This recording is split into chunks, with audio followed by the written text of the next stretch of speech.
Good morning again. Unless you're here for the first time, then good morning. Hi, how are we doing? How is the audio? Is it fine? Is it good? Because literally everything just went wrong then. Everything seemed fine. We got into the stream. The audio shit itself, which happens.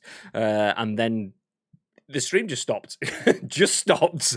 Streamlabs update this morning, so maybe that's it. I don't know.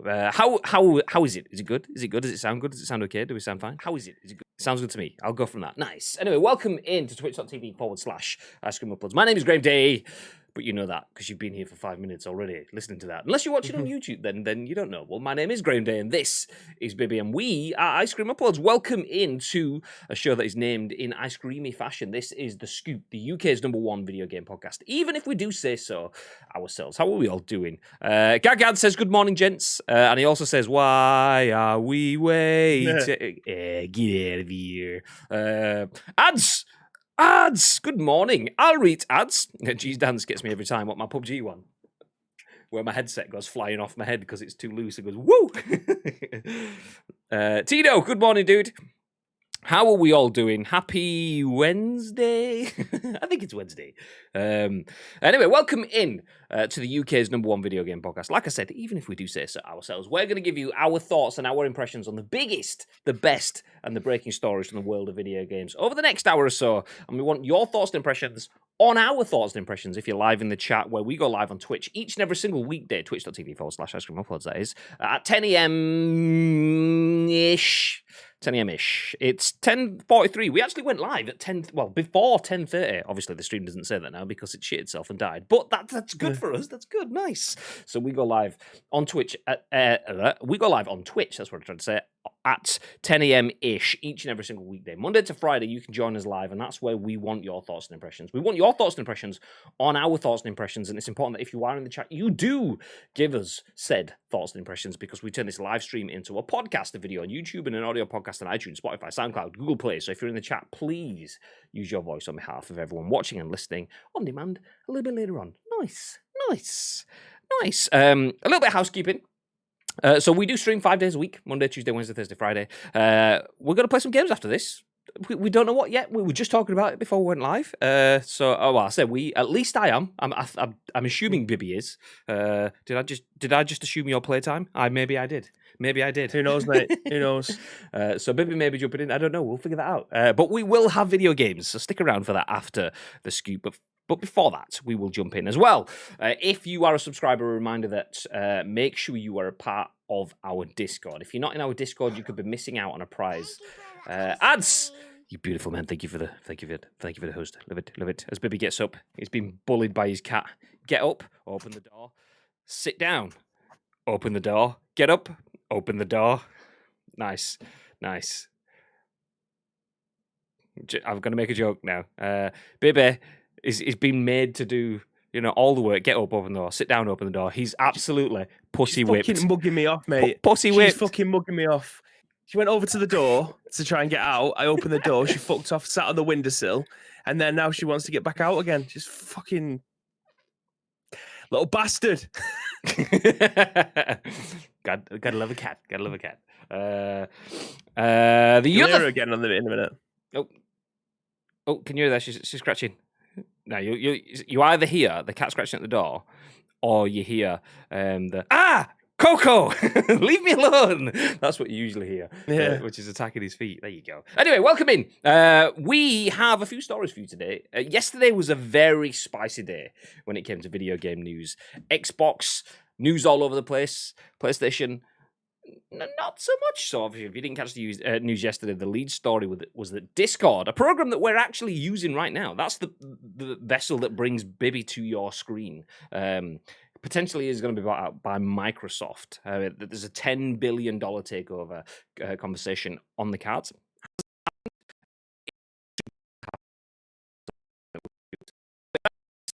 Today's isn't quite as spicy, but we've got you the rundown nonetheless. So strap yourselves in. Bib. Yes. Are you a fan of the Nintendo Switch? Massive fan. Would you like a massive Switch? Depends if I can get my hands around the Switch, Graham. Well, do you know what? You might be able to, because it's going to stay the same size, but bollocks, I've pressed the fucking thing on the screen.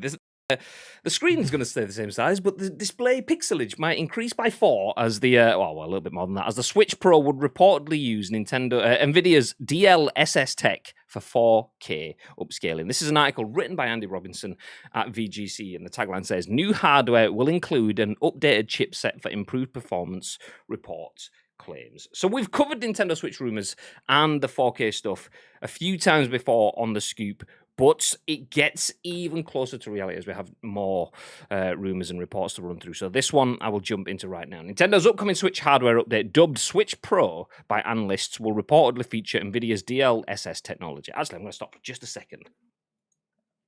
The thing with Switch Pro and stuff like that, Nintendo don't like to they almost don't follow the beaten track. So we'll call it the Switch Pro. Do you reckon it's going to get called the Switch Pro when it comes out? Or is Nintendo like, we had the Wii, and then what was the next one going to be? The Wii 2, the Wii Pro, and they went Wii U. So, okay, right. So the next console, is that going to be a Wii U 2? No, Switch. Oh, okay.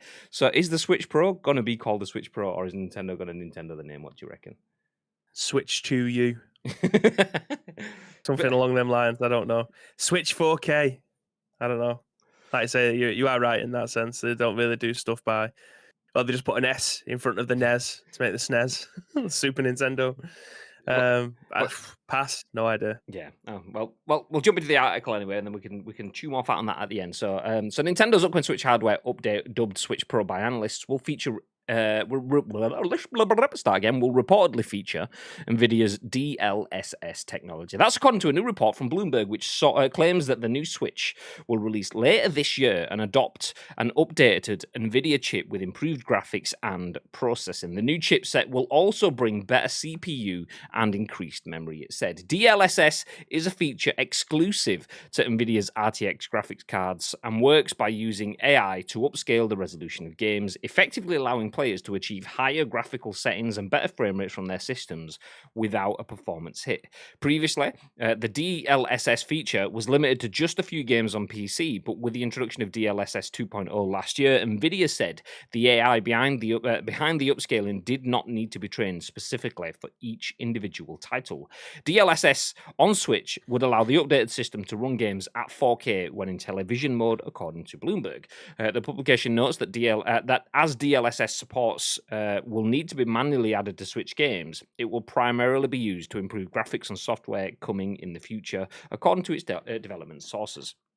Journalist Takashi Mochizuki has been actively reporting on Nintendo Switch's hardware plans over the past 18 months, and so have Ice Cream Uploads, by the way. According to a recent report, Switch Pro will include a new 7-inch Samsung OLED screen as opposed to the 6.2-inch and 5.5-inch LCD screens of the current standard model and Switch Lite, respectively. Let's pause there.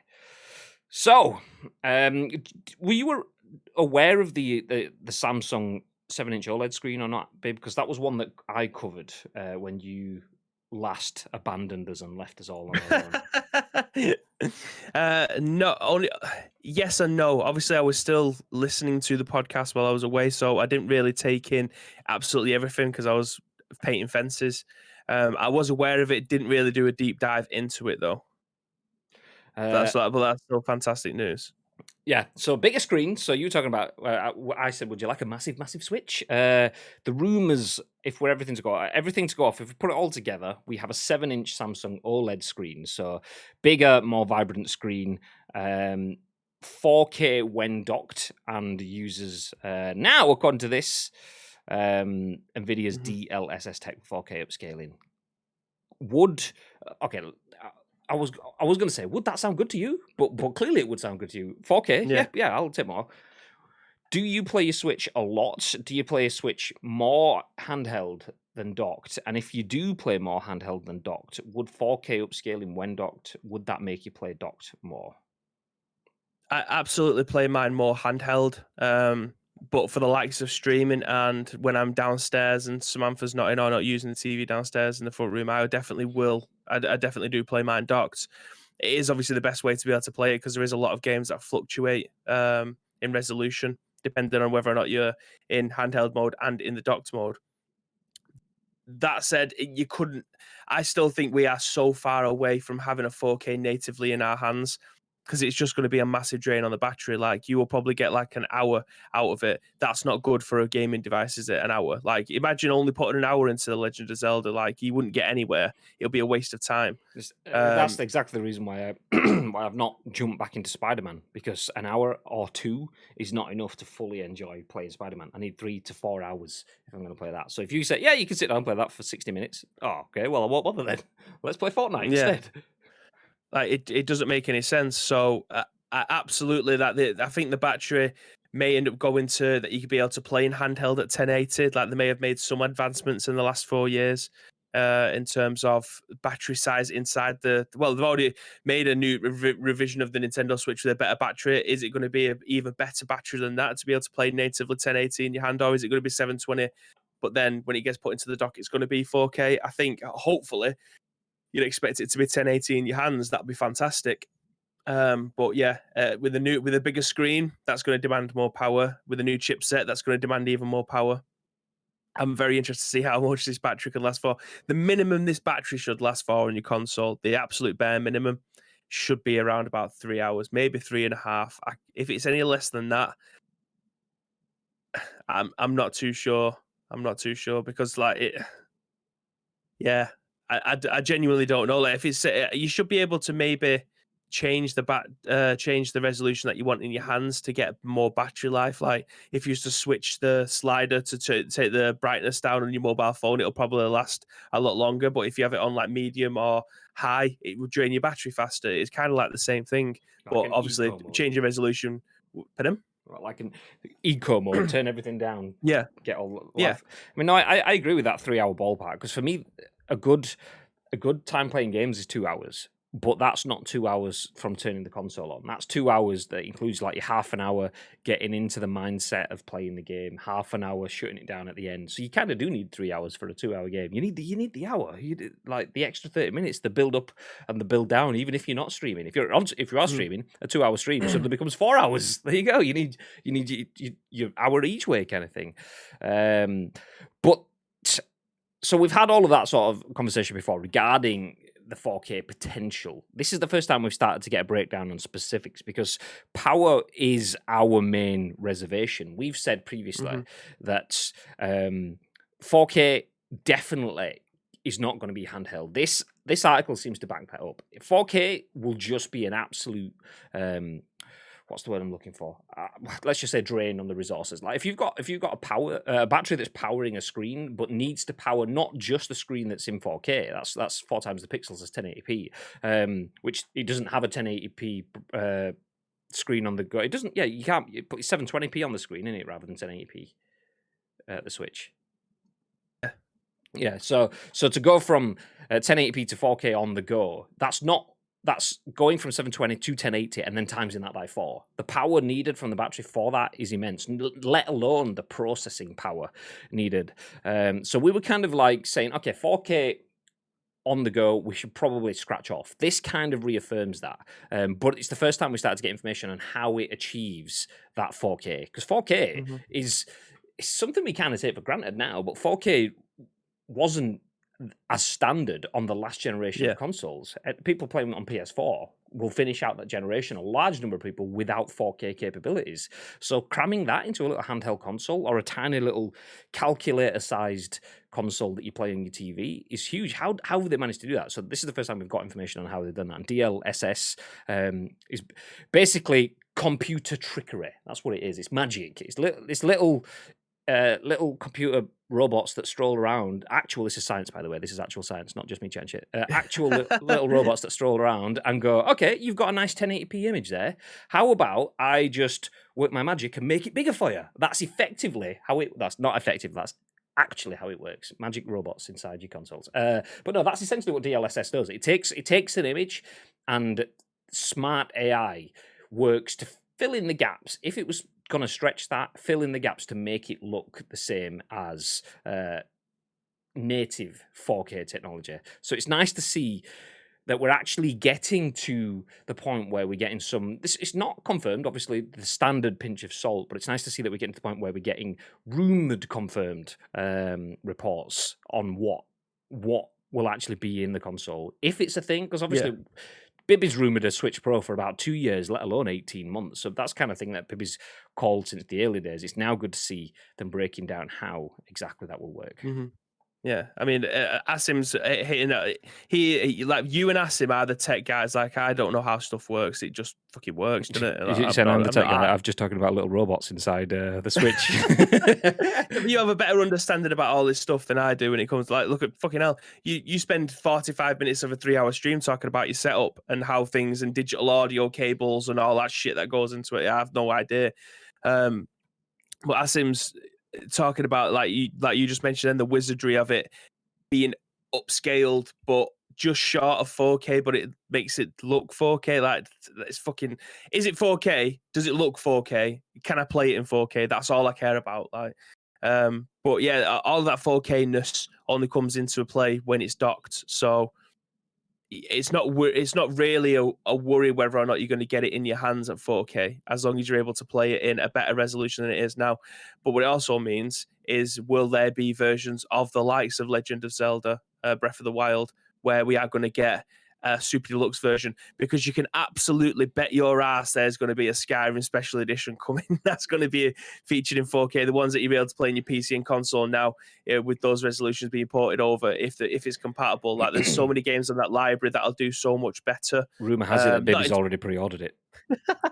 Not in terms of sales, but in terms of, like, Wolfenstein. I think pretty much pushed Wolfenstein and Doom pretty much pushed that console to its absolute limits, having to like compress it so much to be able to get it working on that console. Now they might have the opportunity to be able to get the versions that we've been playing on the PlayStation 4 and the Xbox. The PlayStation 4 and the Xbox One. So it's a nice problem for Nintendo to have. I think it'll be a very costly one, and I can't imagine how much more this console is going to cost when we actually eventually get it into our hands. You can probably pick a Switch up now for about 250 quid for the normal one, and then the Switch Lite maybe 200 quid with a copy of Animal Crossing along with it.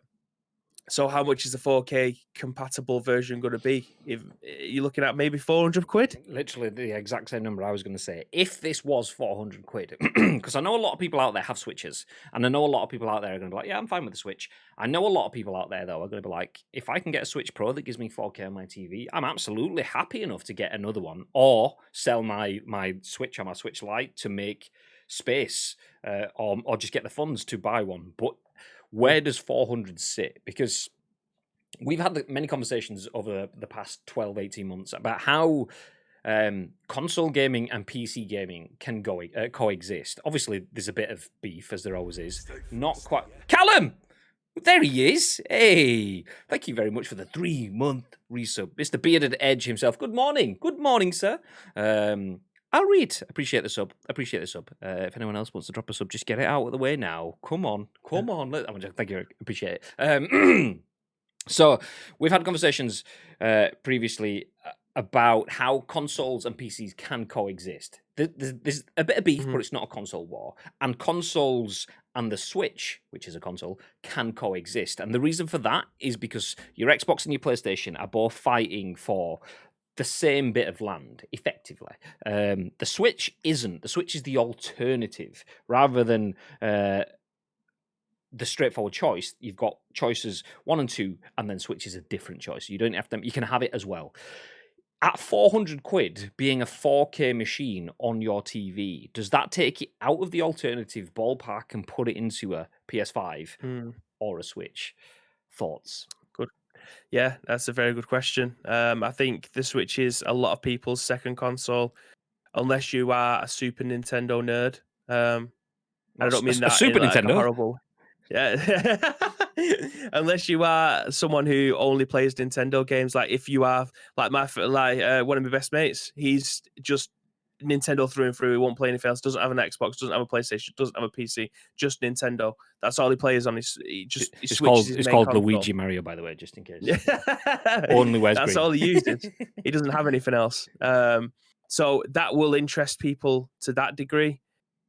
I think if you had excess money, or you really, really, really wanted the latest and greatest tech, then that's this game aimed at. I probably won't pick one up right away because I've got a PlayStation 5 and I've got a PC. I mention this all the time.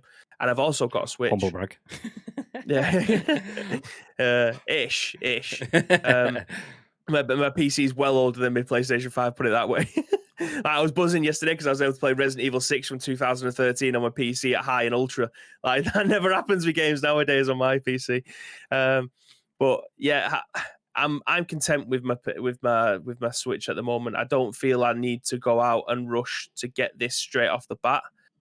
However, it would interest me as to what it can output. Like, I'd be super interested because the games aren't going to be coming thick and fast. We're in the same situation now with this console generation. Like, we've got a PlayStation 5, there is a handful of games. You've got an Xbox. The best thing about the Xbox, again, is Game Pass and the ability to upscale a load of old games to 4K, HDR, and all that jazz. Backwards compatibility. That's the selling point of a Nintendo at the moment. What's the selling point going to be for this console? Are they going to launch it alongside maybe a Legend of Zelda Breath of the Wild 2? Is that their biggest selling thing? Like, you'll be able to play it in 4K with this new version and then the game itself, or you might be able to buy the Super Deluxe version that'll get Breath of the Wild in 4K as well, because there's been articles out there, people play Breath of the Wild in 4K, and one of them that's playing them in 8K. So it is possible. What is the best selling point for this console? Because it's all well and good having all the tech that's inside it, but what you bring into the table. Yeah. If the games aren't there, what's the point? That's kind of it. I mean, Iceman's kind of hit. I will go back through all the comments as well, especially all of Ads' comments. I did ask at the very start of it. Some of you may have missed it as it came in. Nintendo doesn't have a history of following protocol. So they went from the Nintendo Entertainment System. They didn't have Nintendo Entertainment. Oh my god! They didn't go from the NES to the NES 2. They went to the NES to the SNES, and then they went from that to the Nintendo 64, and then they went from the 64 to a GameCube. So what would the Switch Pro? Is that too logical? That was the question we started off with. Just something like, and Ads has put a lot of responses to that in, which I will cycle through shortly. But the bit for me though is Iceman's comment is, for me, when I comment on graphics over gameplay, the game has failed, and that's kind of a conversation that Nintendo's never really had to worry about, because it's never really been in the conversation about graphics. It's always been about the games and the experiences. Absolutely. So is the Switch Pro necessary? Is that picking a fight that it doesn't need to be in? When I say that, like, if you're spending £400-ish on a 4K console, that's the question I mentioned before. Are you contesting then the Sonys and the Microsofts of the world? Are you putting Nintendo in that bracket? Is it the Switch, Xbox, and the PlayStation currently having a fight on the platform where they didn't have it before? And I think it's interesting to see how that'll go, because, like Bibby says, you don't pay for a Switch. You're not going in for the graphics as such. You're going in for the titles, for the games, for the experiences, and what is that going to be? So DLSS tech, nice to know. That's how it's potentially going to work. That is good to know. 7-inch Samsung OLED screen in your hands, a big chunk, bigger screen than what exists already. Good to know. But why? Well, I think me and you both cover each bases with this kind of thing anyway, because I am 100% gameplay over graphics. Whereas I think a lot of the times you just want to play the latest and greatest when it comes to brand new games. You want it to look the absolute best it could possibly be. Whereas me, I have a lot of nostalgia of either older games, and I can put up with shit looking graphics on games as long as the gameplay is tight. So I think that we cover both bases with that. So for me, it will always be gameplay over graphics. I don't care if the graphics look abysmal, as long as it's playable and it's decent enough. Maybe storyline on the multiplayer works properly how you'd expect it to. I genuinely couldn't give a shit what the game looks like. Whereas you like the graphics to be crisp, you like it to look real, you like it to look gritty, you like it to be what the tech's capable of, rather than going backwards. So to obviously box that off a little bit, I don't play shit games because they look good. I play good games that look good, but I will probably lose out on good games that look bad. So I don't necessarily. It doesn't have to look shiny for me to play it. It has to be good, but if it's shiny, I will play it. And if it's not shiny, I won't play it. That's kind of thing. So yeah, I do miss out on some good games that are exceptional just because they're old or because they don't look as great or whatever. So yeah. Okay, let me jump back through the comments then, because we do. There's been a lot this morning. There has. Thank you. Appreciate it. Okay, so all the way back up to the top. I asked for names. Good morning, Yeehaw. I don't know if you're still here. He says, "Morning, lads. Bill Gates should stick to giving out COVID. Should stick to giving out COVID advice as he knows nothing about computers." What makes you say that? So Ads says Switch V. Yeehaw says Nintendo. Switch Plus, Switch On, Switch Off. Iceman, new Switch, like with the new 3DS. Touche. Yeehaw says Game Girl. Did the Game Girl exist though? Was that not a thing? Because I know the Game Boy did. Did they not do a Game Girl or something? I seem to remember it. Maybe it was just some marketing stuff. Do what Rangers did and just put the in front and claim you're the same old team. What? Okay, so this is where we get to Mr. T's comment. DLSS is a magical tech. I've used it on my PC with my RTX 2070 Super with intensive games like Control and Cyberpunk. It allows for 4K without actually being 4K at high settings. Barely noticeable that it's not native 4K. Insane tech. Being in the Switch Pro, great news. What Asim didn't mention there, though, was the little robots inside that stitch the 1080 to the 4K. I've got you, Asim. Don't worry, I've got you. I know. Apparently, handheld will go from 720p to 1080p. It says adds, and the new Switch will use a better battery like the Lite does.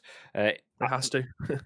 Yeah, especially if it's going up a chunk like that as well. Mr. T says if you've ever used DLSS, it is basically 4K, but not, if that makes sense. You might actually be rendering at 1440p or 1080p, but the tech magically upscales it to 4K, and 99% of the time you won't even notice it's not 4K thanks to the magic robots. Nice. 3.5 hours. Oops, go on, continue. Does that surely still has like a detrimental effect on how the GPU, the CPU works though? Like surely it'll still be pulling a lot of power from the CPU if it's upscaling it, whether or not it's actually natively doing it, or it's like enhancing the resolution to a point where it becomes 4K. Surely it'll have like a detrimental effect on battery life. Well, if it's docked, it's not really a problem, is it? Because the dock's doing all of the work. It does. But AI upgrading as opposed to raw processing is much lighter, so it will use some of the processing power, but not as much as just straightforward raw 4K processing. Hello, fellow nerds, says Precision TV. I'll read. Hey. Morning, Shagger. Asim knows a shit. Hello, Big Shoe. How's the foot, Precision? The magic of DLSS. Big Shoe. The big bag shoe tonight, y'all. The magic of DLSS is that it does this. Where'd it gone? Oh no, there's so many things. The magic it does this without compromising GPU or CPU performance that much at all compared to what it would at native 4K. Exactly. Switch resolution Pro. Hey, Chris L. Good morning. Sorry it's taken so long to get to your comment. There's been a lot of comments this morning, and we like to waffle and then catch up. So good morning. Ad says, I only learned about the magic of DLSS when I got my gaming PC. It's wizardry. No, same. It was only when we started kind of going through. I mean, it was after I'd got my PC, but I got my PC before the RTX graphics cards, and I was looking into RTX because there's something within the RTX graphics cards. It could be the DLSS, I think it is, but I'm not 100%, so I'm not going to say it definitely is. But if you're streaming on OBS as opposed to Streamlabs OBS with an RTX graphics card, you can basically run it in a way that it's super light on your system, which makes it better for people that stream on a one PC setup. But that's only on RTX graphics cards, so I think it's the DLSS stuff. That's kind of where I found about it anyway. But yeah, magic PC robots inside fixing things. Nice. Ad says Switch close to 4K Pro. Nintendo need an actual VR. Is that the name? I don't think that one works as well. You guys are talking tech, and Baby is sitting thinking about Tunnuk's caramel logs, deer in the headlight stuff. Yeah. Love it. Wanker. I'd take a Tunnuk's caramel log though, to be fair. Bibby barely knows his arse from his mouth, so Kappa. Well, everyone's going in on Bibby this morning. God. That's fine. I could take it. Give me your best shot. Keep going. Nintendo caught lightning in a bottle with the Switch. When their next console, not Switch Pro, comes, the expectations will be sky high, and that is true. That is true. It's can they morph that experience? Can they morph that experience from what people have on the Switch to whatever their next non-Switch console is? So that community, that shared element, everything that Animal Crossing gave, can they take those experiences and put them in a new platform? That's where the problem will be. It's a good problem to have, but that's where the problem is. How do you take a world-class product and put it into another form? Yeah. Wow, so many comments. Pixels per inch should mean that you'll barely notice the difference between 1080 and 4K. Mobile phones are in a rush to do this for the same reason. Shy-eyed old yins like me won't be able to tell the difference. Exactly, that's the thing, though. There's a point where your eyes will not really be able to tell the difference. I can't remember where it is. Is it like just over 4K or is it just over 8K? And I'm talking on like TV screen size stuff. And obviously that depends on the size of your TV screen. But obviously technology will keep pushing further forward. But once you get, it's either just a bit beyond 4K or just a bit 8K, most eyes won't even be able to tell the difference in terms of pixels per inch. It will just look exactly the same. It's 16K, still looks nice. Great. Nice. That's where you drop back down to the Curry's Comet and PC World tactics, where you get your 4K TV and you get the 1080p model and you put them side by side, and then you turn the 1080p model onto like really like turn all the sharpness settings and shit down, turn the brightness down, make the 4K one super vibrant and stuff. So people go, ooh.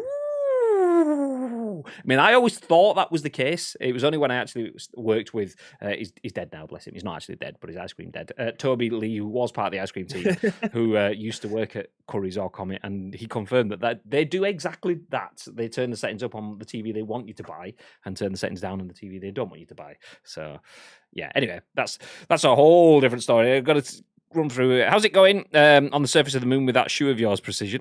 Says Madge.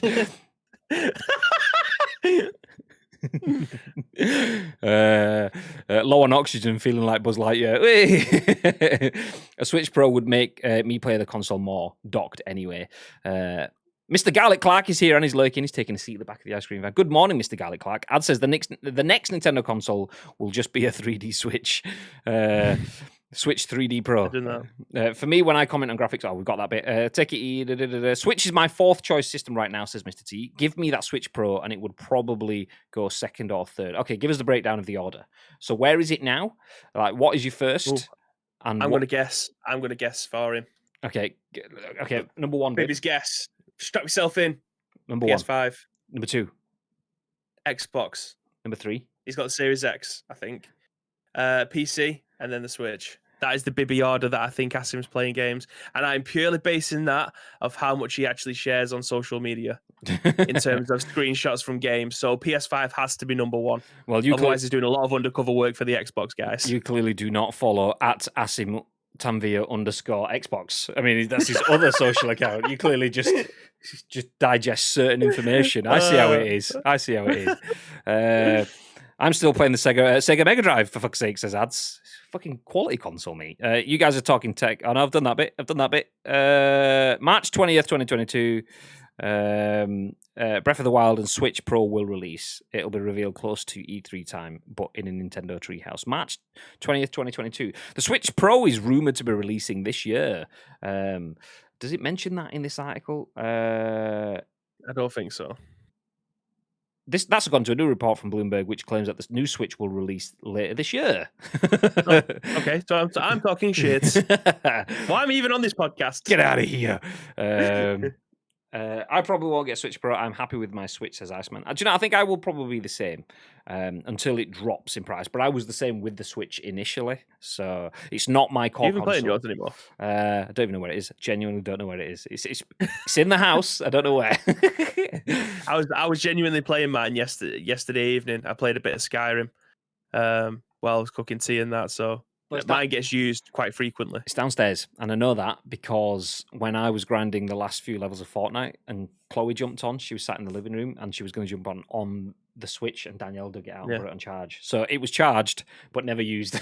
Never used. Nice. Okay, catching up, picking up the pace. You took their marketing slogan, literally ads, to be this good takes Sega. 20 plus years later, you ought to be a savant at them. Exactly. How are you, mate? No. That must have been some size of Lego piece you stood on. Yeehaw, talking to precision. Vern says, morning, lads. For me, playing the Switch is never about graphics. Nintendo has never been that type of console. For me, it's all about the gameplay and fun factor. Can get your graphical kick elsewhere. Anyway, back to work I go. There you go. We need like a Vern's final thought thing, sort of like a Jerry Springer, where we just push a button and it changes to a slide, and it like little graphic in the corner of the bottom of the screen. Vern's final thoughts, and then I'll just sit there and read it in a serious voice. Morning, lads. For me, playing the Switch is never about graphics. Nintendo has never been that type of console. Where do we get to? It's all about gameplay and fun factor. You can get your graphical kick elsewhere. Vern's final thought. Pow! There you go. You're welcome. Anyone listening to this on demand's like, what the fuck is happening? Introducing the new. Been here long enough. Exactly. Introducing the new Nintendo Super Switch Pro Entertainment Cube Boy 64. I will buy that now. 2 of them. The only thing is like I instantly saw like the word pro, the word entertainment, the word Nintendo, and Super Switch. So I was like P-E-N. There's an S. Is there an I in there? Because if not, you need to rearrange those letters. If Marvel can get Shield forced in as an anagram kind of thing, then we can get the Nintendo penis on the way. That's what we need. Switch Advance or Switch SP. Precision says, pair of swines. we love the bibby. We do? Okay, I love the bibby. As you get older, you can actually save money by downgrading your resolution as you lose your sight. Ta-da! Pet story mode with those life hacks dropped in the stream. Good morning, dude. I will be DMing you shortly, by the way. Garlic, the shirt thief. He is, stolen Mr. Precision TV's shirt. The reasoning for that, by the way, is whenever we order shirts for community, it changes our name on the site. So our account on Gamers Apparel was under the name Graham Day. I think it was. I don't know whose it was. But when I ordered Gary's shirt, our account name changed to Gary Clark. And then when I ordered your shirt, it changed to your name. So Gary's was in production. I'd ordered yours before Gary's had finished production. So when they shipped it, the account went, there's the name from the account, spaffed it on and then sent it out. So that's why you got a shirt in your name. There you go. More stories later. Switch 2 PC. Bibby's guess is almost right. Right now it's PS5, PC, Xbox Series X, and then Switch. Nice. Are you playing? Wait. Caveat. Roll back. Are you playing Xbox Games Pass games on your PC? Because you can switch them 2 out if that's the case. Like, there's a little bit of a disclaimer in there somewhere. If you're playing Games Pass games on that PC, I'm fucking having it the other way around, my friend. Gary Clark nailed it though. PS5, PC, Xbox, Switch. Yeah, because you just read Asim's comment above. Yeah, exactly. God damn it, we're on to you, Mr. Clark. Ground Zero Texas stream on PlayStation coming. Seems like your kind of game. Ground Zero Texas. I looked it up and I don't think it is. It looks like Night Trap. It looks like an FMV game. That's not for me. Is Night Trap the one that was talking about the other week? The one that got banned where you kind of like watching CCTV videos? Yes, of like girls getting abducted and stuff like that. Yeah, that's the one. Yeah. I love the way that Madge thinks this is a Bibby game. What are you making me out to be here? I mean, I like to choose numbers in face. Abducting girls, yeah, Bibby, absolutely. See, I'm the other end of the spectrum. I'm like, this looks shit. That's absolutely a Bibby game. Turn that camera off in my room, says Mr. T. UEFA set to scrap financial fair play. What? Real? Is that real? I saw that this morning. Hey, we're getting Haaland, we're getting Ronaldo, we're getting Messi, we're getting Mbappe. We're just going to throw money at this bitch. I mean, to be fair, financial fair play doesn't exist because all Man City do is just go, okay, we will pay the 12 quid fine. We will see. We will see if we can find 12 quid somewhere. Oh, actually, yeah, no, we won't. Yeah, we'll just, yeah. They tried to enforce something that was off the back of their own corruption. It was never going to end well for them when it got challenged, especially with people who know what they're talking about. So they're the ones that are taking the big fat L. Do me a favor, sir. Please ignore all of the corruption behind me while we talk about your corruption in front of you. No, don't look at my corruption. That's pretty much your way for in those conversations. We're talking about you and your corruption, not me and mine. Babe, just take the elbow, says Gary. Ultimate upgrade isn't 8K monitor; it's laser eye surgery. I've had to upgrade my glasses to make the most of the pixels on the screen, says Vern. Before that, I say. I say it doesn't get better monitors. It gets more and more jam-jarred. That's what you like to see. Madge says, "I say Bibby game because it looks a bit ropey." Oh, great! I love the way that we're all aligned on this. Somewhere. If it looks shit, Bibby will play it. Great. Anyway, speaking of games for Bibby to play, do you know what? There may be more coming soon, as there is a new game studio. Nice tangent into the next bit. Nice. This one, though, this is the next bit of news. Tom Ivan at VGC says, Amazon Games opens new studio led by Rainbow Six Siege leads. Montreal studio is working on an original AAA multiplayer game. Initial thoughts, before we read on, I don't know anything about this. I've not read into this at all. Mm-hmm. Initial thoughts, Amazon AAA multiplayer game. They've had a dabble already. Didn't quite go well. They're working on a few other things already. Excited or not? What's the rough barometer? What we're saying? We don't. I will give you my thoughts when you read the article because it'll spoil it otherwise. Because I've read it, obviously. I just burped as well. I don't know if anyone could see my facial expression there. I was just about to fucking explode. It wasn't even facial expression. It was body expression. Have you seen Men in Black, where the guy is like a cockroach in a body? I tried to talk as fast as I could to get my words out before I just burped all over the place, so it just looked like I was just swelling up. Amazing. Okay, well, we'll jump into the article before Bibby just explodes. And he's gone again. So Amazon Games Montreal says the asset at the top. So Amazon Games has announced the formation of a new development studio headed by some of the core team behind Rainbow Six Siege. Not a bad shout. Decent game. Let's see what it goes on to say then. So the Montreal, Canada-based studio will focus on creating original AAA games, beginning with a multiplayer title that will draw on the team's experience leading development of Ubisoft's tactical shooter, which has reportedly attracted over 70 million players since its release in 2015. Have you played Siege, Bib? What are your thoughts? I actually haven't. I actually haven't played it. No, I should do because I've got it. I think on PlayStation and Epic Game Store. I think it's been given away on that, and I haven't even installed it. But yeah, it's still going strong. So it's obviously something being done right over there.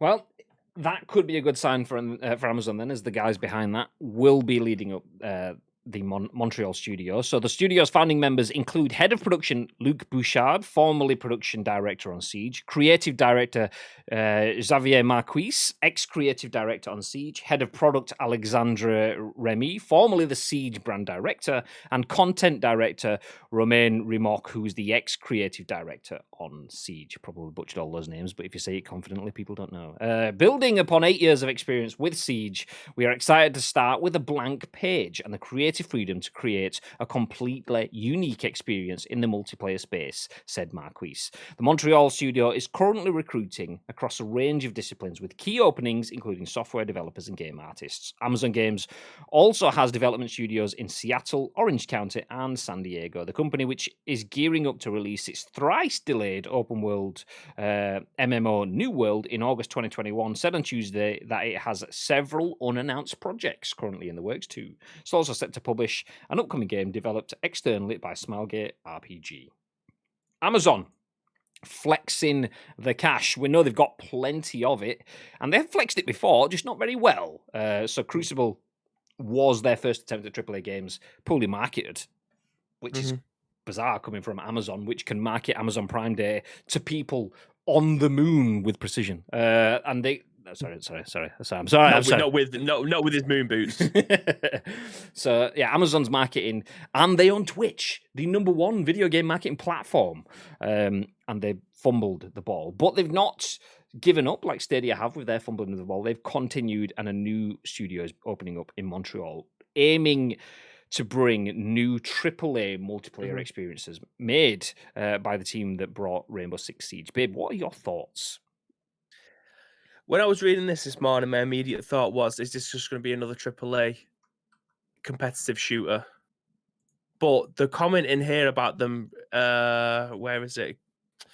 Building upon 8 years of experience with Siege, we are excited to start with a blank page and a creative freedom to create completely unique experiences in the multiplayer space. Now, they're bringing someone in that's got 8 years of very good, high experience coming off the back of Siege. You immediately think that they're going to try and do something of that ilk again. Ilk again. Yeah.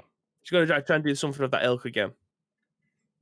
Do you think that there is going to be a competitive shooter that they're going to put out first, or because it seemed my money would be on a competitive shooter, AAA shooter, because they've tried something with Crucible that didn't work. They brought someone in who knows what they're going to be doing.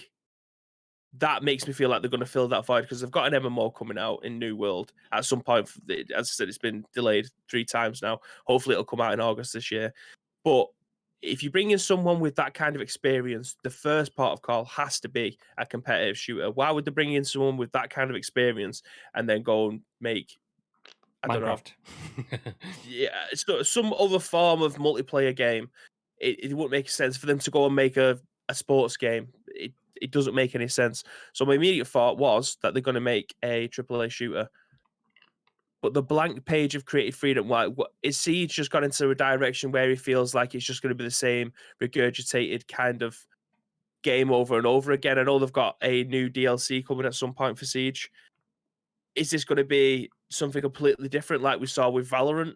Or is this going to be something along the lines of a military 5v5 shooter again?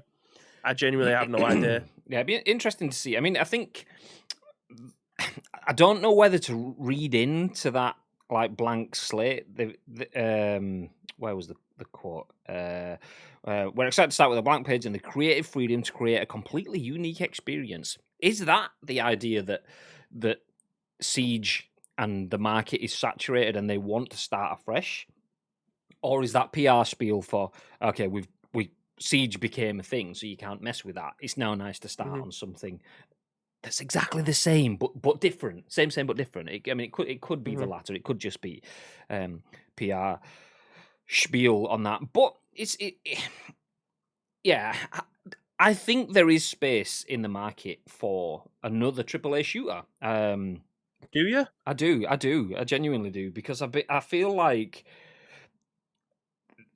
AAA shooters had a spurt of growth. And when I say growth, I mean like the genre growing. So we got obviously the battle royale elements, and we've had that sort of like 5v5 sort of like Counter-Strike has been around forever, but it kind of, despite being the entire world being aware of it, it almost seemed like video games weren't aware of it. And then obviously we got the likes of Search and Destroys and Team Deathmatches and things brought into games, and then we've had Valorant kind of building on that recently. I just feel like we had a big surge of BR leading into it, but then we kind of stopped again. We kind of not really gone anywhere. So when I say I feel there's a gap in the market for a AAA shooter, I always feel there's a gap in the market for another AAA shooter, always.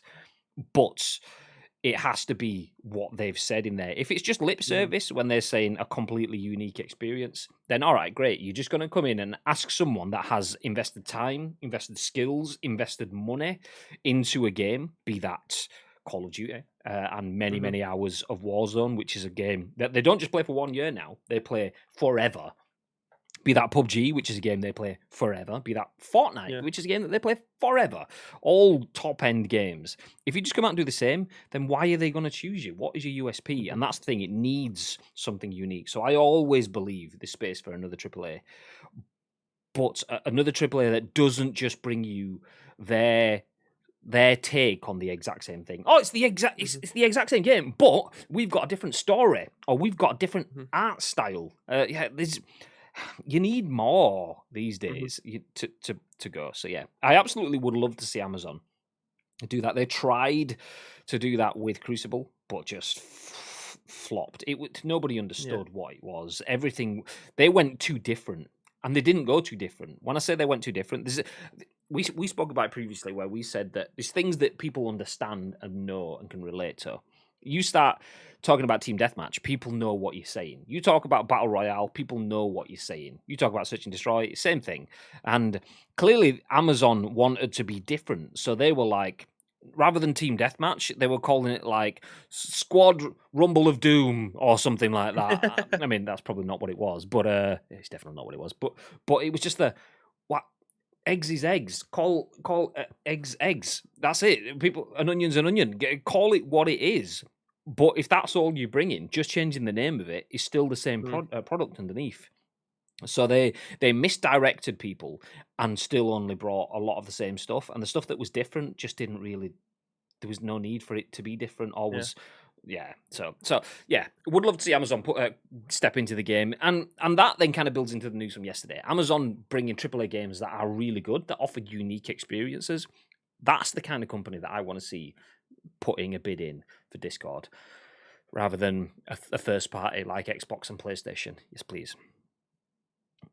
Nintendo Personal Entertainment Interactive System. So yeah, could be the penis. Personal P for personal.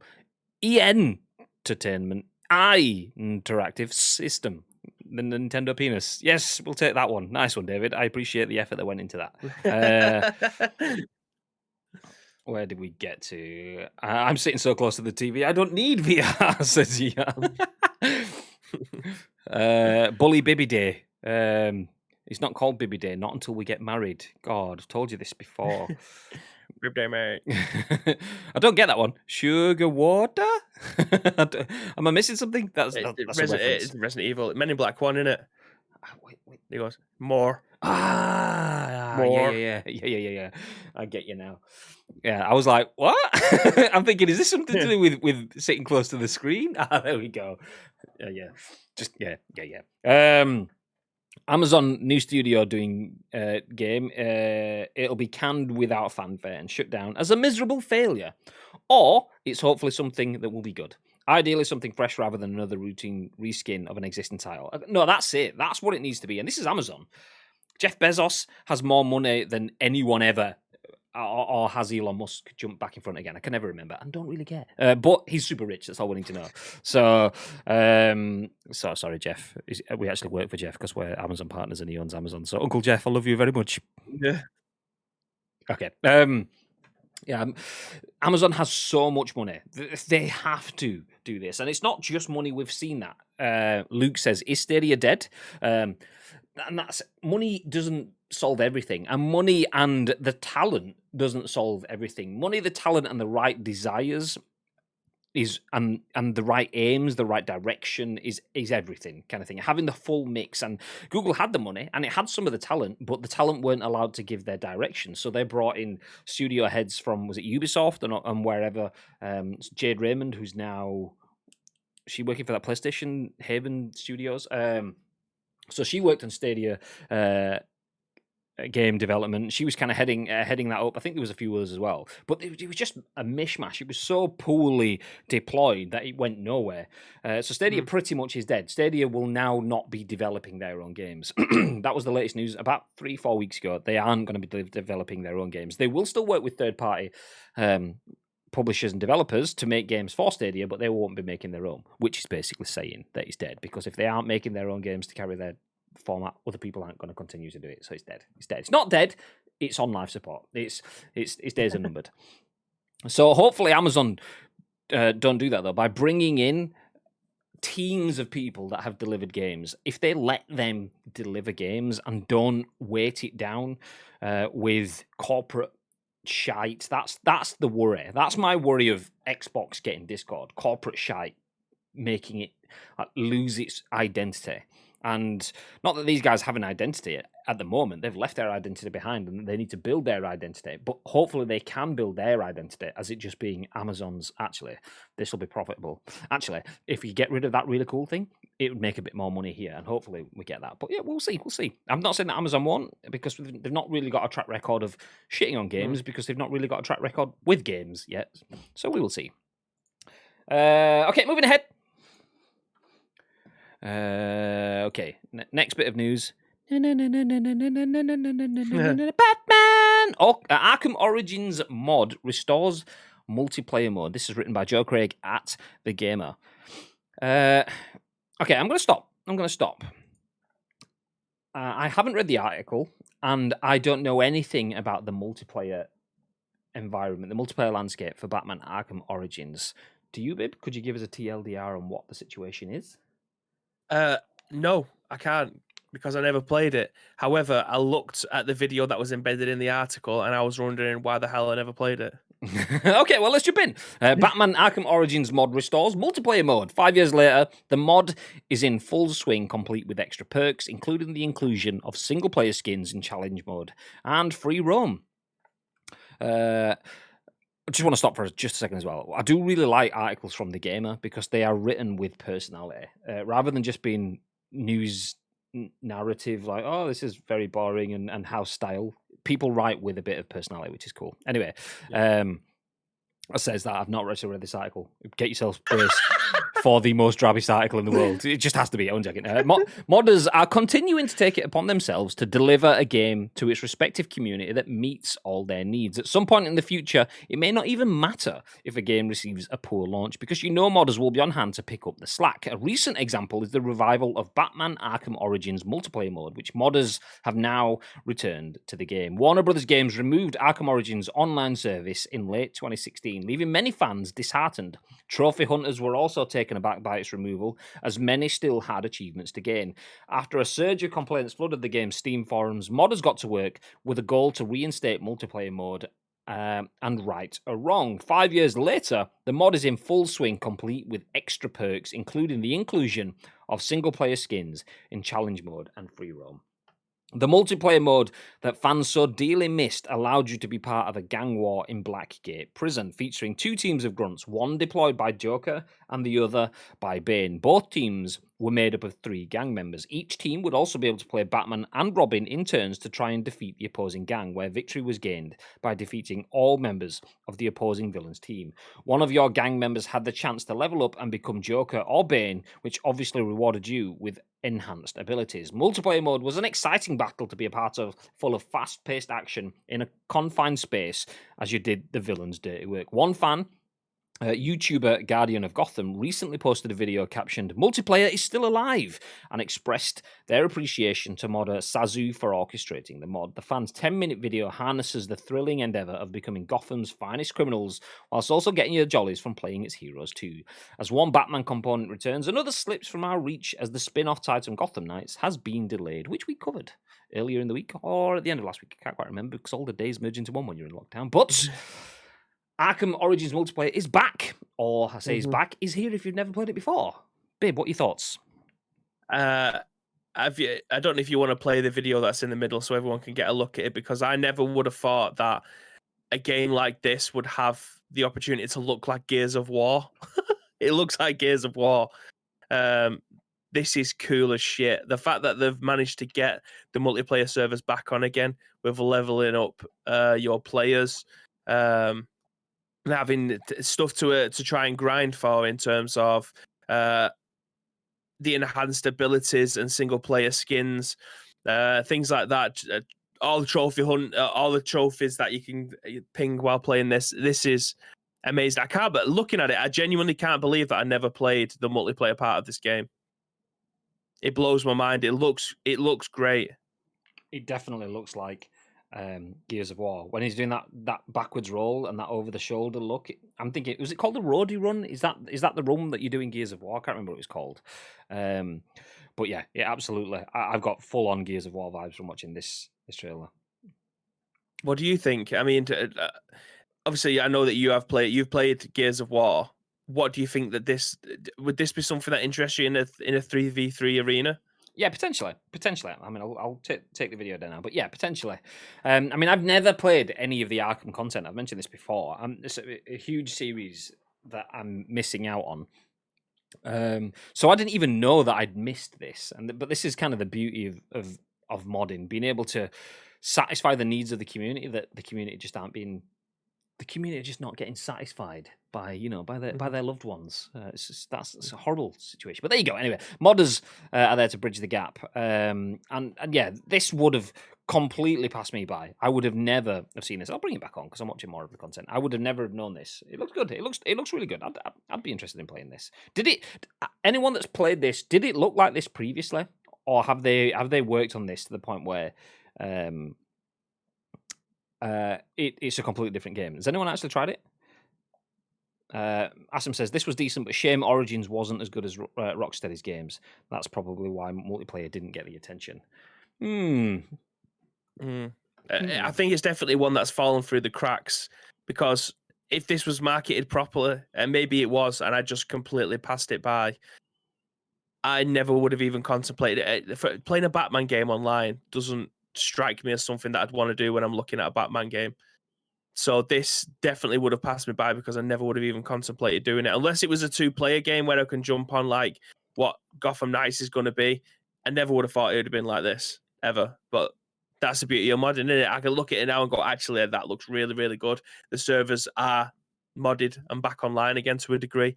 So this might be something that I can now jump back into and experience for the first time, which is pretty cool. Well, after the fact, when did this game come out? Well, it was pulled down in 2016, so it was definitely before that. You're probably looking at like 10 years ago. 2013. Yeah, 8 years ago then. Yeah. Long old time.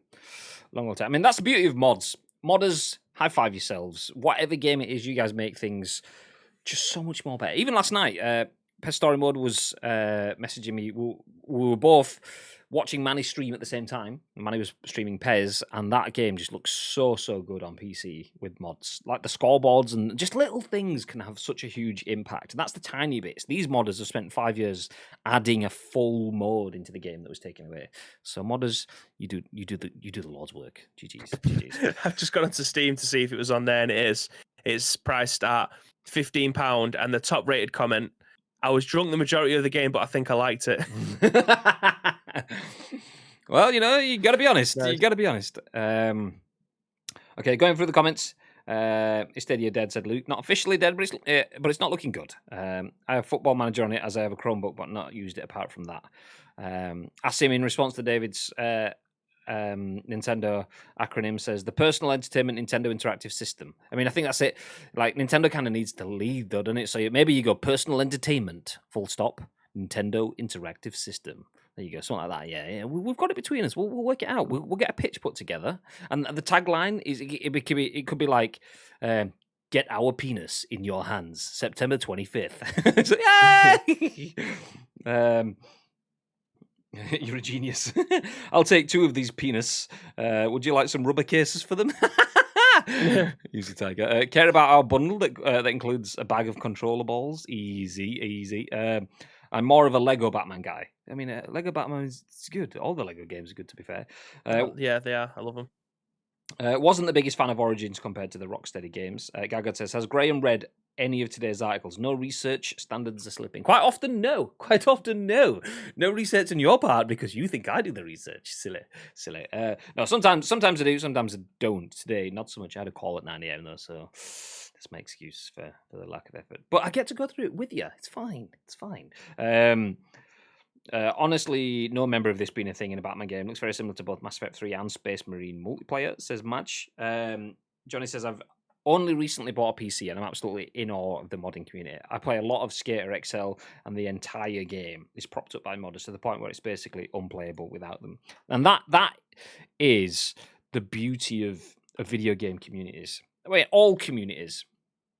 Like option files and Pez editors never really get called modders, but that's what it is effectively. It's modding, but it's using in-game elements, so it's not really modifying the game in its truest sense, but the fundamental basis is the same. It's communities giving up their own time to improve immersion, improve content, improve access, and anyone that does that, from someone that makes a simple logo for Pez through to someone that makes a full multiplayer standalone element for a Batman game or whatever game it is, some absolute huge stuff. I mean, the amount of things that Bibby have told me, that Bibby's told me that's available for mods to be put in Skyrim or Elder Scrolls or whatever it was. Like, I mean, is booby bouncing physics or one that he was talking about? I don't know. There's all sorts of things. Some of it, bit questionable. some of it, not so much. Graham fucking outing me again. I'm sick of this shit. Although I will say to Bibby, he didn't install the booby bouncing ones. He did tell me that it exists. Oh yeah, because if I'm going to stream the game, I can't have like all the nudity filters being put on the game, can I, Graham? Yeah. He well installed it. He's got it properly installed. He just plays it. I have 2 versions of the game. So. But yeah, modders. I mean, even down to that, including that stuff. Some people might get the kicks from it. Some people might just be like, "Oh, this is funny as fuck," or whatever. But it's something that is super niche, and no video game publisher or developer has the time to cater for the super niche all the time. But that's where modders come in. Something super niche. Yeah, okay, we'll tick that off. Right down to Pez as an example again. You've got a coffee cup in the game. Do you want a Starbucks logo on that? Yeah, all right, fixed. Bosh, there you go. Job's good. Why? Does it do anything for you? No, but it increases the immersion. So yeah, okay. Well, there you go. Got you covered. That's the amazingness of modders. Anyway, Faces was the biggest thing for us last year because we were signing no mark players to come into our team to try and boost it, and they just had the default faces. Someone somewhere has made all the faces for all the players, so we put it in, and it looks like everyone's got a personality in the game, in our Master League team, which is exactly what you want from a Master League. You want everyone to have a look and a personality rather than just the same face with different hairstyles. Absolutely. And yeah, see, that's kind of, I mean, well, to be fair, we were buying no-mark players from no-mark teams. Didn't we get like 3 Celtic players or something like that? We did, yeah. So it's because of the backroom staff, like... Dodgy. Anyway, now we've finished sticking the boot into ads. Let's jump into the final article of the day. Good morning, Guns Gutaku. He says, why does a ghost need a tissue? He has boogers. Boogers. Oh, okay. Get out. Get out of here, Guns. Good morning, dude. Good morning. Okay, final article of the day says, limited run calls PlayStation Store closures the inevitable digital future. So this is an article that we touched on yesterday. Mm-hmm. And interestingly, myself and Bib, who clearly are prophets, mentioned that limited run had a potential, obviously, voice in this conversation. And sure enough, 24 hours later, here they are. Anyway, Andy Robinson at VGC says, digital purchases are not forever. And that is a warn from the physical games publisher. So physical games publisher Limited Run has called reports that PlayStation is set to close many of its legacy console digital stores, quote, the inevitable digital future, and urged its customers to back boxed products. Limited Run is a US-based game distributor which specializes in releasing digital games in physical media, with the games being sold on its website in limited quantities. Responding to Monday's report that Sony will close PS3, PSP, and Vita stores this summer, Limited Run wrote, quote, the inevitable digital future. At some point, all digital storefronts will cease to exist, replaced by newer technology or storefronts.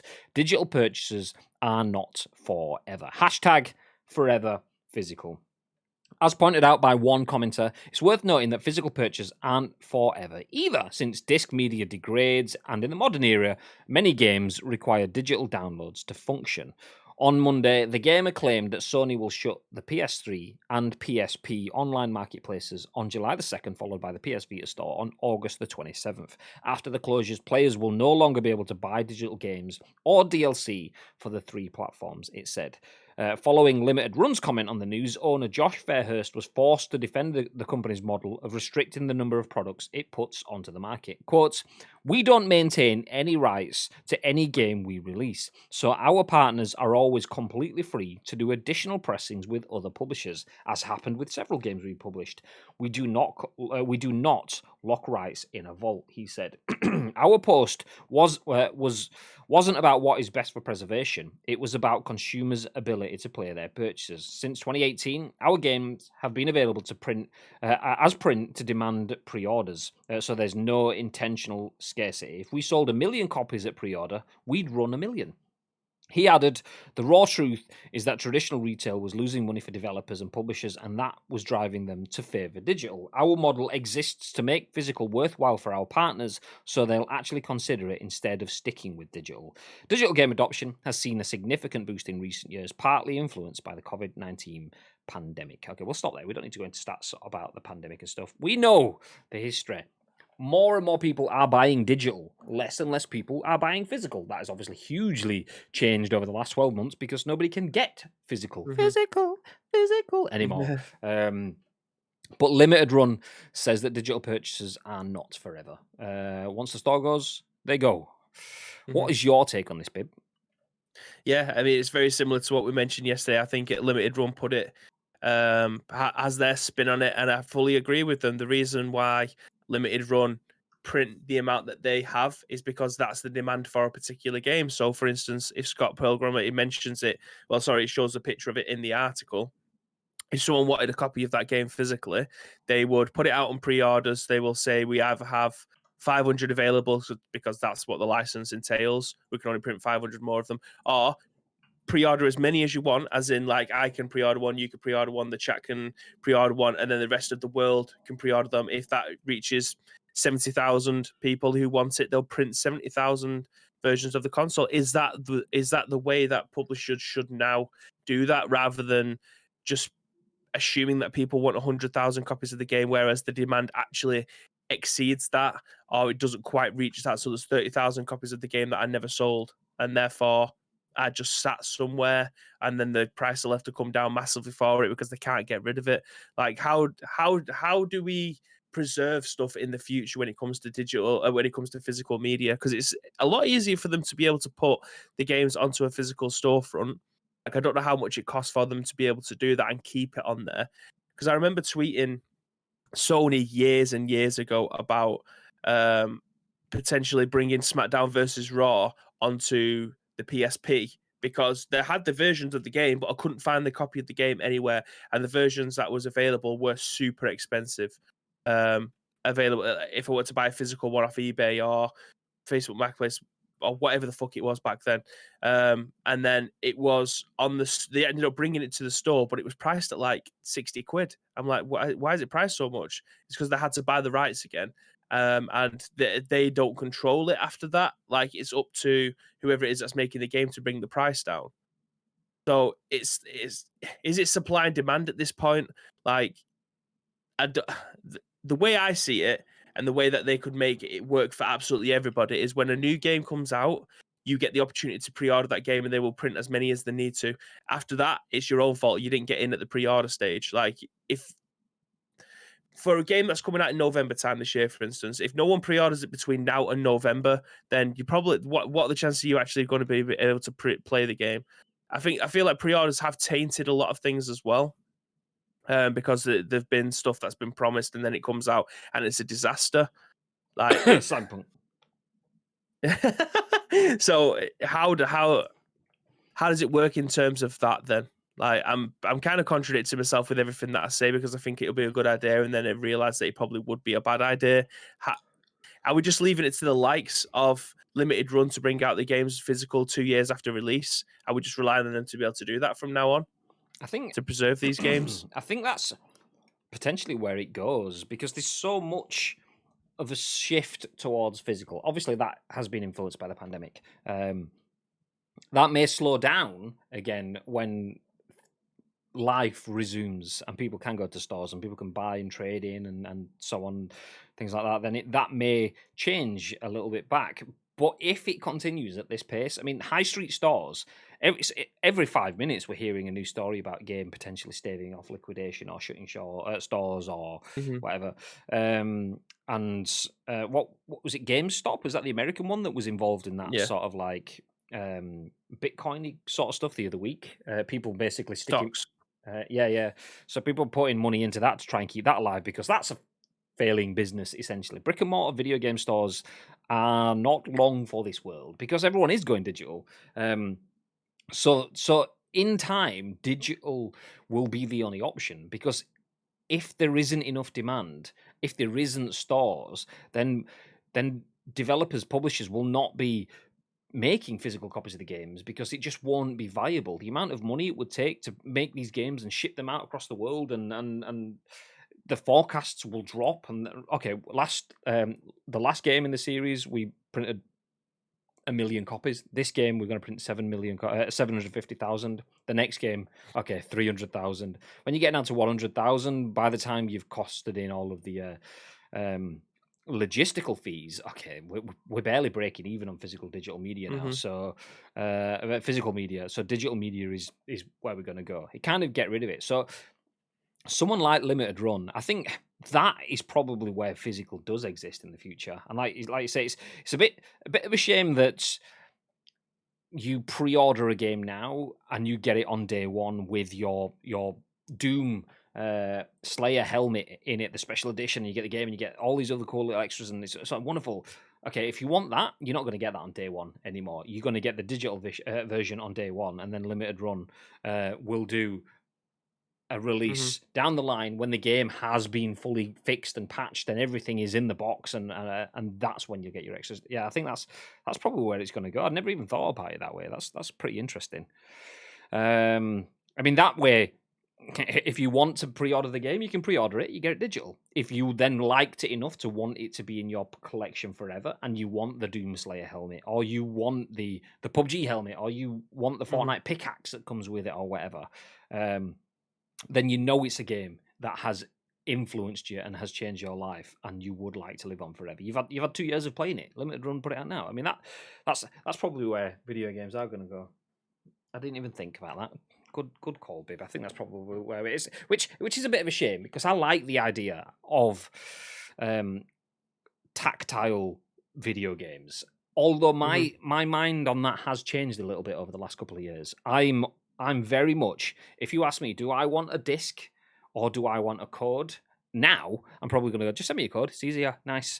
But if it's a game that I'm buying for myself kind of thing, or if it's a game that I love the idea of a disc. But even that experience isn't what it used to be. It used to be a case of I would fumble the shit out of taking that plastic wrapper off, because I'd always do it the wrong way and it'd be an absolute ball ache. And then I realised, there's just a pulley label that goes around. Da-da. So I'll fumble that first. But then you get the pop of the plastic case. You open it up, you've got the little insert that you can flick through. Good toilet reading. No booklet anymore. Yeah, exactly. That's what I mean. Even that's changed, because okay, you've got the plastic bit, but there's no booklet there. There's no map inside GTA 4 for you to look at the whole of Vice City or whatever city you're in or whatever. You don't get all that sort of stuff in it anymore unless you're buying the special editions and so on. So I love the idea of having games on a shelf behind me, but I think only Absolute Weapons do that these days.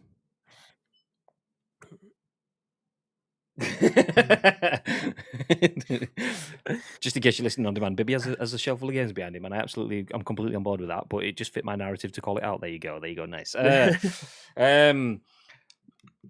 Yeah, I agree with you. One thing though, like if someone offers me a version of the game that's physical and then one versus a code, I'd like to take the physical one. But if it's like a press release one, then that's a little bit different, because I can't really put that on me a little tower, can I?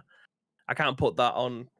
I've got like 5 boxes of games still in here that I've got nowhere to put. So it's just basically just like the ones that I know I'm going to be playing are behind me, and the rest of them are in a box. But the ones that you get usually from like press releases, they don't look good on a shelf. Like they're okay for like just sticking in a box and then showing off whenever.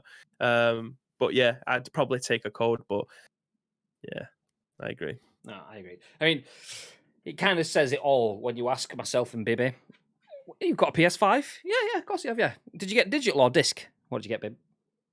I got a disc. Me too. Although that is my digital one sat there. I do have a disc one downstairs. The first one I purchased, I buy them all the time because I'm a scalper, by the way. I'm not. But yeah, the first one I purchased was a disc one, because that gives me the option of playing disc versions, and I will buy disc versions, and I will ask people to buy me disc versions. So I do love the idea, but yeah, it's not got long left. Hashtag RIP, or Ice Up RIP in the chat if you're a subscriber, that is. But anyway, that's enough talking about RIP. We are going to put this show in the ground. I'm going to say in the ground, we mean on podcast services and on-demand options, so the people that aren't watching this live can watch it as well. Or listen. It's up to you. Off topic, but did you see that guy who won Park Life tickets and tried to sell at a massive premium? Park Life then tweeted him and said, "Lol, your tickets have just been cancelled, pal." Saw that before. Brilliant. I didn't see, but that is what you get. Unlucky. I have absolutely no sympathy for him at all. I mean, I know that he's won them, so he hasn't essentially scalped. He hasn't necessarily taken someone's opportunity away from them, but he also has, because somebody else would have won that and would have absolutely loved the idea of it. I remember doing Pez event in London. We were at Earl's Court, and it was EGX. That was and we were giving away some Turtle Beach headsets for people that were playing Pez. And I won't name names, but someone that was particularly good at Pez came along and just basically put their name down for every tournament, not because they wanted to win a headset, but because they wanted to win all the headsets. And there was a CEX or something like that inside EGX. So he would win the headset, take it to CEX and sell it. Win the headset, take it to CX and sell it. That's a bit different because he's not just scalping. He's winning based on skill. But it was the same sort of mentality in terms of, there was like a 12-year-old kid who'd got all the way to the final. He was proper loving the idea that he could win this. Anyway, plays against some absolute Pez hero. Gets absolutely smashed. Loses out on a headset. And I'm just thinking, let's just forget. It's the same mentality. I'm going to take this opportunity away from someone else just to put money in my pocket, which is uncommunal. It's not necessarily wrong in that sense, but it's yeah. So that guy winning that is taking the opportunity away from someone else, and he's had it taken away from him. So unlucky Mr. Parklife man. When he asked on him, did they say all the people, so many people? There's only two things I don't like about using the physical edition. I don't have space to store it, and two, the sound of the drive wearing away is annoying as fuck on a PS4. It's not the sound of a drive wearing away, it's the sound of a Boeing 747 landing in a field very nearby. That's what the PS4 is. Confirmed. Anyway, thank you for joining us for another episode of The Scoop. We are going to disappear. If you're watching live on Twitch, we are coming back with video games, so don't go far. We will be going off and coming straight back on with some video games. Fun times. Nice. If you want to see what it is, the best way is dropping a follow on the channel. That way you do get notified whenever we do go live. So if it's Pez, nice. If it's PUBG, nice. If it's Bibby, windmilling his way through another Resident Evil playthrough, nice. I mean, it's all this stuff happens. Maybe not so much the windmilling, but you get the idea. Anyway, thank you for joining us. We are going to disappear and we'll be back shortly with games. But before that happens, Bib, is there anything that you would like to add? Yes, again, thank you very much for joining us at this midway mark. Again, this week has gone so fast. It is Wednesday today, isn't it? It is. Yeah, it is. Yeah, the midway mark, it's gone so fast again. But again, thank you very much for stopping by. You absolute legends. A lot of you in here today get involved with the conversation. But if you want to get involved with the conversation further and help shape our show, there's two ways that you can do that. I like what I've just said there. That's absolutely being put into the next one. Nice. You can get involved in two ways. Get it clipped so you remember. Two ways you can do that. First of all, find us on screen uploads across all major social media platforms. Secondly, get involved with our Discord. There is an area in there called The Scoop. All we need from you guys is the URL, push your thoughts and impressions. We will then give you our thoughts and impressions on the very next show, which will be at what time tomorrow, Mr. Graham Day? Well, like every single weekday, Monday to Friday on twitch.tv/Ice Cream Upwards, we go live bang on the money at 10 a.m. Ish. 10 a.m. ish. We do go live at 10 a.m.